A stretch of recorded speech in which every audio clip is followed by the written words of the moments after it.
Refugees face new curbs on bringing family members to the UK under Cooper's crackdown. Refugees granted asylum in Britain will face tougher restrictions on bringing family members into the country, under a major immigration crackdown to be announced by Home Secretary Yvette Cooper. In a Commons statement on Monday, Cooper will outline reforms aimed at regaining control of the migration debate, following record small boat arrivals this year and mounting public anger over the use of asylum hotels. The new rules will place limits on when refugees can apply for family reunions, require them to demonstrate sufficient funds before bringing relatives over, and introduce stricter English language requirements. Cooper will argue that the changes will deliver greater fairness and balance to the system. Figures show a sharp rise in family reunion visas, with numbers increasing five-fold from 4,300 in 2023 to 20,600 in the year to March. Ministers say this has worsened Britain's migrant housing crisis, fueling protests across the country.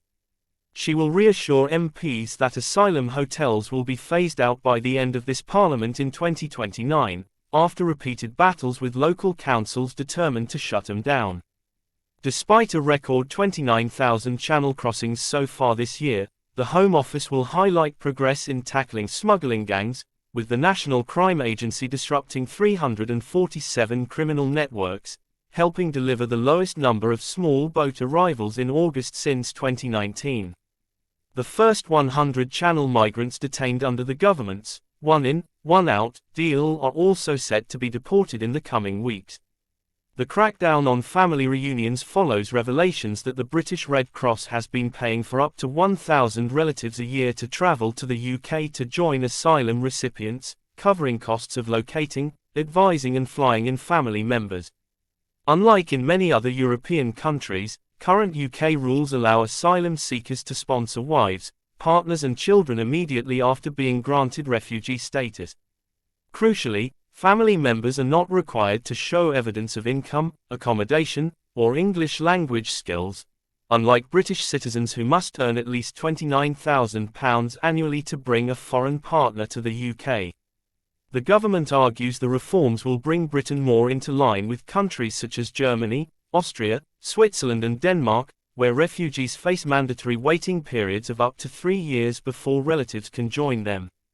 Future applications will require families to prove they have enough money to support themselves without claiming benefits, while all new arrivals will need to demonstrate a sufficient level of English to integrate into their communities. The government will also restrict how migrants can rely on the European Convention on Human Rights (ECHR) to remain in the UK, tightening rules around Article 8, the right to a family life, and strengthening the Home Office's ability to argue against claims deemed not in the public interest. Cooper said, "The family reunion system we inherited from the Conservatives is broken. As set out in the Immigration White Paper, we are reviewing the entire family immigration system, including the way Article 8 claims are interpreted in the courts.